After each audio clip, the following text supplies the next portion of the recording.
the first thing I want to start with when we talk about marketing and branding, the very first thing, this comes even in the planning stages of the actual business idea, which we didn't talk too much about yesterday, is what we call market segmentation, right? Now this is going to be a bit theoretical, it's going to be a bit of theory, but you need to know some of the theory before you can actually practice some of these things, right? So we have what we call market segmentation. Market segmentation is basically when you take a larger market, right, and you divide it into little groups of its own. Okay? Say for example, I have a product, this little thing, it can be anything, right? And I say I want to sell this to USP students. USP students, that's you guys. So when I talk about segmenting a market, or dividing that market into little groups, then what are some of the things I have to look for? Just using you guys as an example, if I were to say USP students, that's actually very broad. It's a broad market. It's a broad definition of a market. So when I divide you into little groups, I might divide you by age. I want to sell this only to those between the age of 18 to 21, or 25 to 30, all right? So it's basically breaking down your market into little subsets. And how you do this is you break them down according to what that market or what that group needs, right? Different customers have different needs. So when you're marketing to different, customers, your product message, your branding, all of these things will be different, right? They'll be geared towards that particular customer, or that specific segment, right? You're not going to say the same thing about your product if you're marketing it specifically to 17-year-olds. And then you take that same product, and if you want to market it to, say, a 40-year-old, you're not going to say the same thing about your product, because a 17-year-old and a 40-year-old, they have different needs, right? They do different things, they have different interests. So this is basically what segmenting a market is, breaking a larger market into smaller groups. So there's a lot of ways you can do this, but the basic ways almost every business segments their markets into are basically three, right? So you have demographic segmentation, you have psychographic segmentation, and you have geographic segmentation. Right, so we're going to take a closer look at all three. So you have things like age, gender, family size, income, occupation, right? Education, ethnicity, religion. So when you're marketing your product, if you're doing demographic segmentation, then you're looking at what age group am I marketing to, what gender, right? Am I marketing to a family of 5 or a family of 2? How much do they earn? Right? This is basically customer profiling. You have to profile your ideal customer. When you have a product, who am I selling this to? What you have to come up with is a customer profile. Who is my ideal customer? And the more specific you can be, the better chances you have of actually successfully marketing your product to that group. So this is basically demographic segmentation. After demographic segmentation, we have psychographic segmentation. Psychographic segmentation has to do with what? Motivation. Motivation, right. All of these innate mental, your psychological aspects of a person. Their values, attitudes, hobbies. The third is pretty basic, it's geographic segmentation. That is basically urban or rural, population density, do they come from a small town or a large town with a lot of people?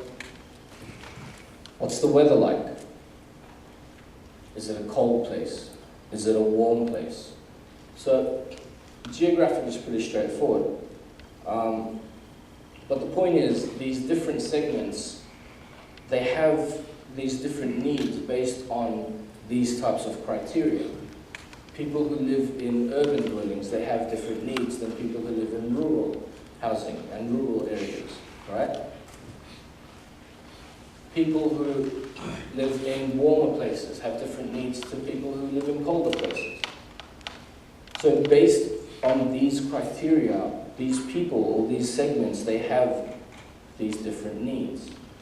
So that's the first thing you need to understand about market segmentation, is dividing your market into little groups based on either geographic, psychographic, or demographic. These three are the basic foundations of market segmentation. So now, let's look at getting your product from your hands to your customers, right? And this is where marketing comes in, basically. Now, a lot of people, when they think of marketing, what's the first thing you think of? When I say marketing, what's the first thing you think of? Promotion. Selling. Customer service. Yeah, in a way. A lot of people confuse marketing with advertising. Right? I need to market my product. Okay, I'm going to put an ad in the paper. Or I'm going to put an ad on the radio. So a lot of people confuse marketing with advertising. But marketing is not just advertising. Marketing, in its essence, is what you say and how you say it when you're trying to tell people how awesome your product is. Right? That's what marketing is. And you're also trying to convince them to buy your product. You're telling them what I have and why you should buy it. Marketing is advertising.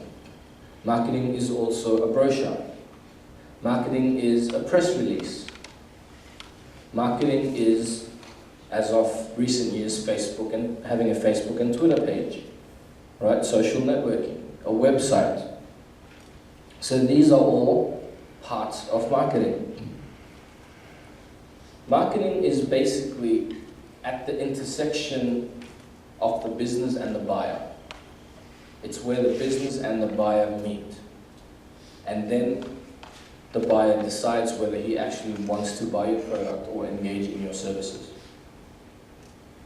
So the first thing you have to talk about, or the first thing you have to look at when we talk about marketing, right? You have to look at your product. Now, of course, we've talked about how to determine your target market, right, through one of those segmentation criteria. So you have your target market and whatnot, but now we have to go beyond that, right? So we've already established our market, and now what I want to do is I want to go back to the product, okay? So this is basically marketing, but now we have to look at your actual product. How does this fit in with your product? And this is where branding comes in. Right? So, what is a brand? Now, when you think of brand, what's the first thing you think of? What is a brand? Right? So a brand is basically, it's not one thing. A brand is a combination of things like your name, sign, symbol or logo, tagline or catchphrase, labeling, packaging, right? What your promise of quality. So branding is a combination of all of these things. And the purpose for branding is to identify and differentiate from other products. So, what is the objective of branding? The objective of branding, why we do branding, is because we want our potential market, our potential customers, to see us as the only one who offers a solution to their problem. Market positioning is basically manipulating your brand to create a positive perception in the eyes of the public. If a product is well positioned, then it'll have strong sales, right? And that product could end up becoming the go-to brand for whatever problem, or for the people who need that particular product. That's the only product they think of. And we can actually find a lot of products like that in the market. I mean, you think about, if I say, okay, I'll say a product and you give me the first brand that comes to your mind, right? Dishwashing paste. What? No? Axion. Most of you said Axion. Right? Bleach.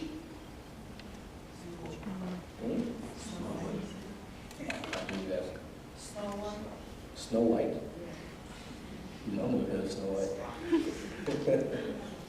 Okay, maybe bleaches with that. But the point is, you can see that there's certain products that you think about.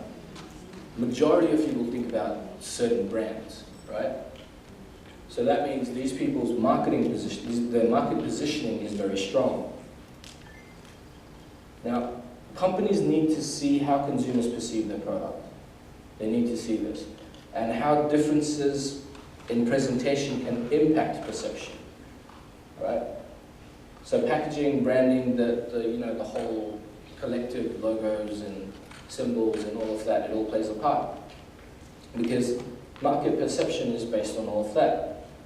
Just think about anything. I mean, anything that's presented well, you feel more inclined to purchase that, right? If it looks well. Now, our experiences in this world are a collection of what? Our senses, right? How we see things, how we feel, smell, touch, taste, hear. So, if your presentation impacts on these five senses in some way, shape, or form, then you will have a better market position. You can't have a dishwashing paste that stinks, right? It might look good, it might feel good, but if it smells bad, no one's going to buy it. Or it might smell really good, but if it looks horrible, if it looks like a bowl of vomit, nobody's going to buy it, right? So presentation always impacts market perception. And you have to find a way to incorporate as many of the senses as you can in your product, right? If your product allows for it. Obviously, if you're selling something online or you have a website, you can't, attach a smell to it. But the things you can, when you try to cater to as many of the senses as you can. Then another marketing strategy people use is depositioning. You change the perception of other brands compared to that. Now what you have to do is you have to communicate all of this to your customers, right? And this is what we call brand awareness. So the purpose of brand awareness is basically to make your customers and potential customers aware of your brand. In its very basic form, if you have a product and you've done all your logos and your branding and your market positioning and all that, but nobody knows about it.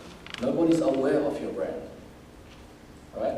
So this is where brand awareness comes in. Now, successful brand awareness means that your particular brand is known and well recognized. You might see, okay, take for example, right now, one company that has done such amazing brand awareness in Fiji. Now, when operating in a competitive market with similar businesses which have similar products and services, sometimes there's very few things, there's very few factors that differentiate one product or service from its competitors, right? So the product or service that maintains the highest positive brand awareness compared to its competitors will usually get the most sales.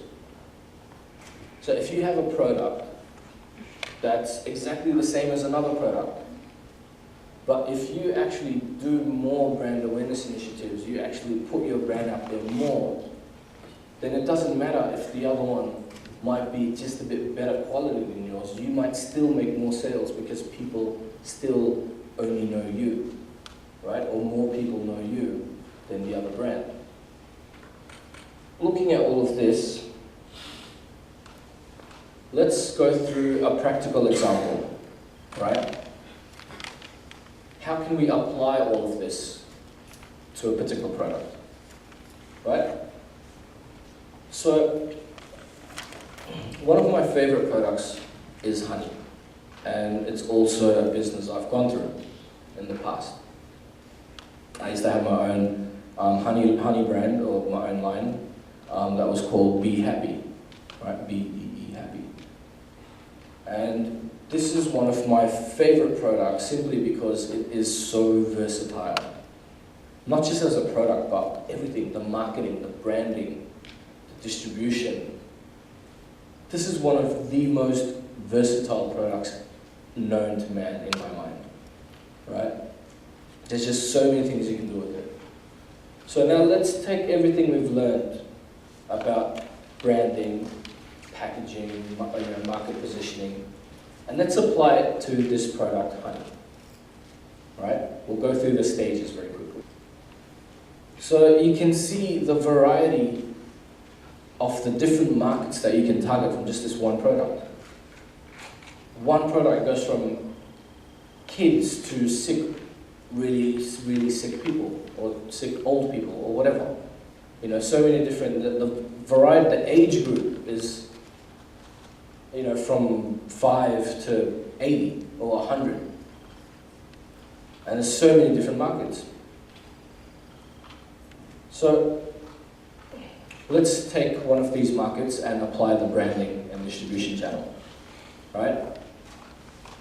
So for children, in terms of branding, what are some of the things, how would you brand this product for children? What was branding? It's a combination of signs, logos, symbols, packaging, labeling, all of these things. So if you're targeting children, how would you brand this product? What are some of the things you'd incorporate in that brand?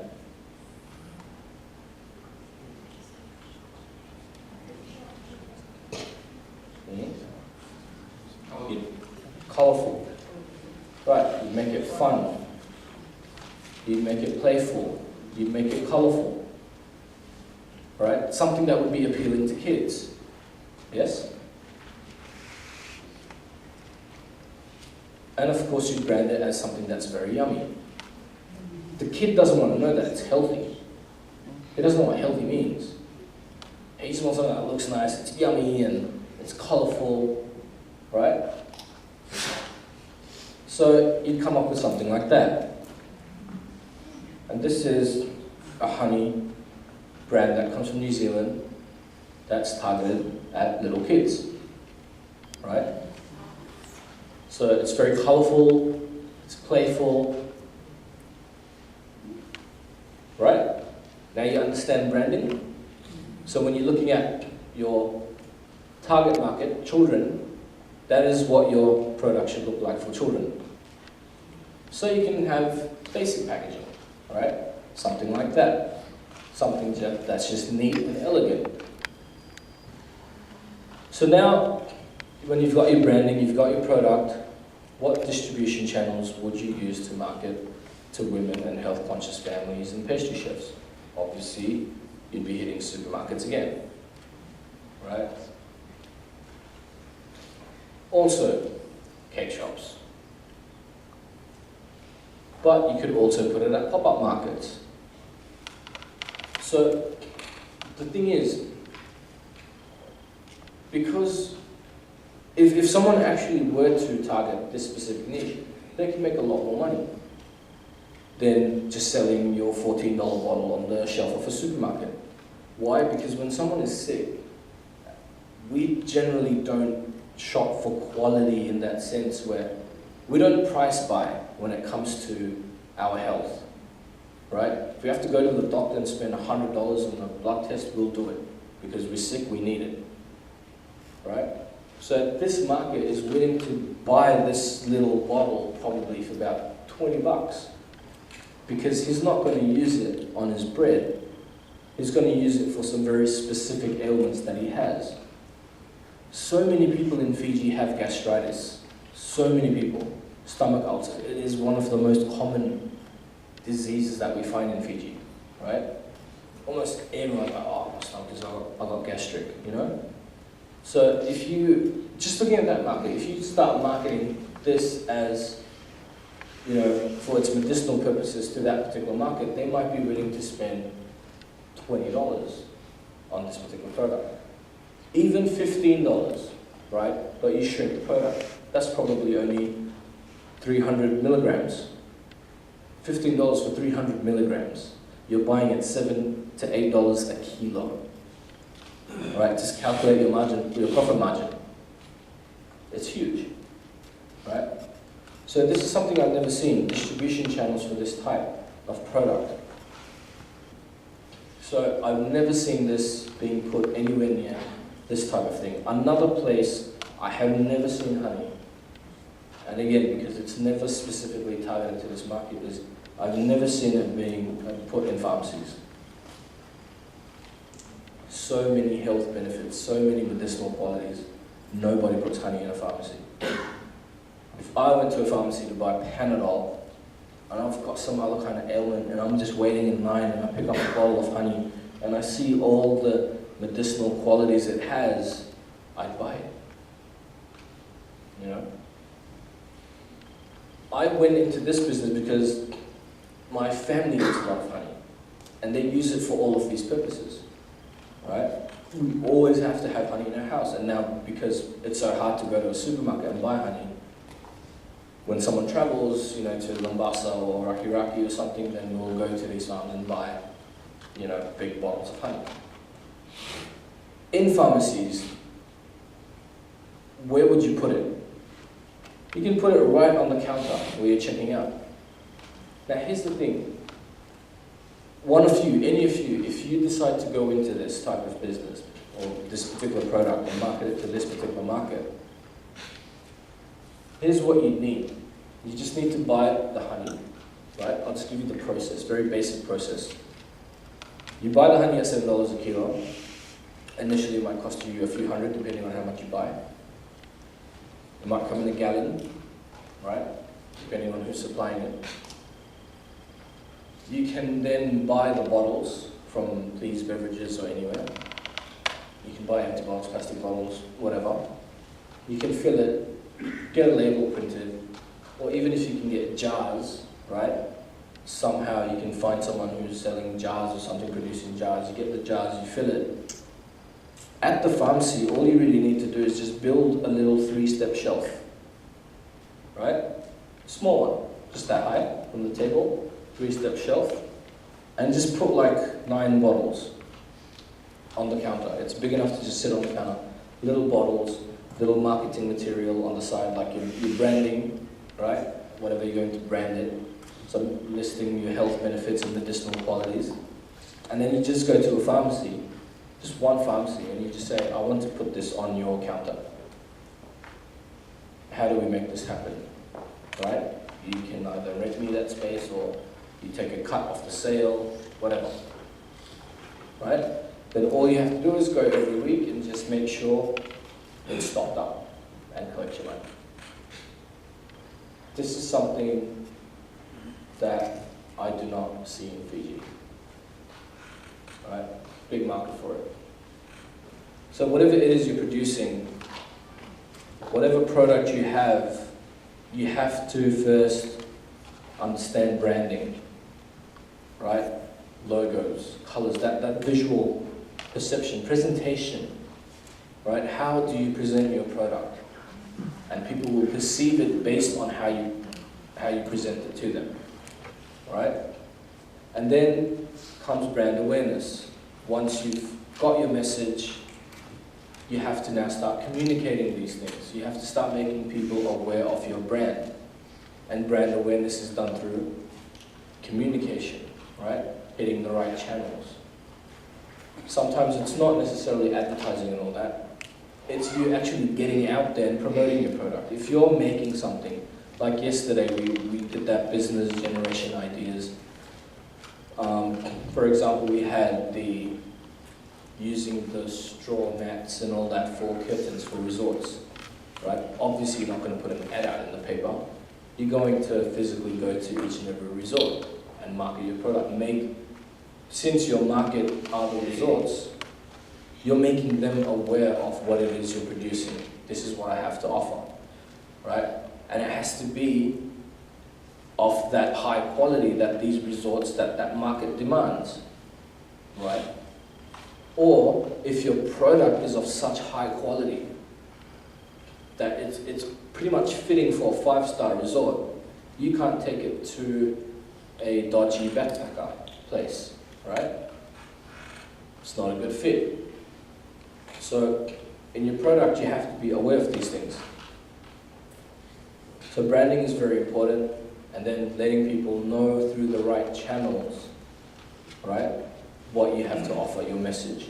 And then, of course, putting that product in the right place, in a place that is fitting for your product.